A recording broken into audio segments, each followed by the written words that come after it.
Hi there. Okay, so this is a modification of my spacing script. Before we had a spacing script which was based upon three-dimensional spacing, and it didn't really take into consideration the fact that we're mainly looking at things from almost in a 2D perspective.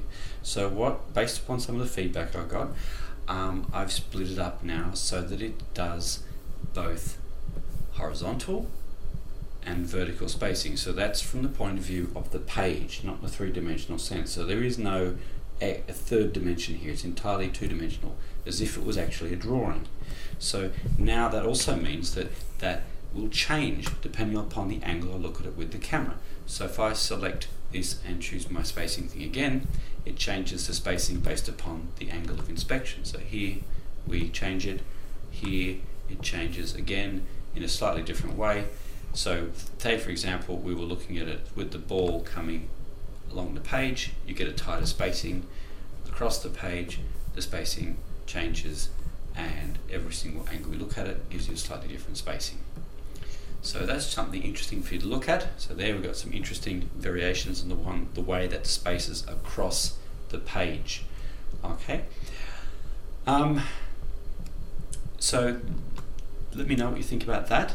A few things that I'd like to do is incorporate the idea of where the keyframes are. So here I've got a keyframe in frame 1, and I'd like to be able to automate that so it actually changes that so I can see where my keyframes are. I'm sure this won't be too hard to do. So say at frame 13, go into frame 13, which is probably about there, maybe the next one. Anyway, get the idea. So we'd be getting the first ones and setting some overrides for those ones so we can see actually where our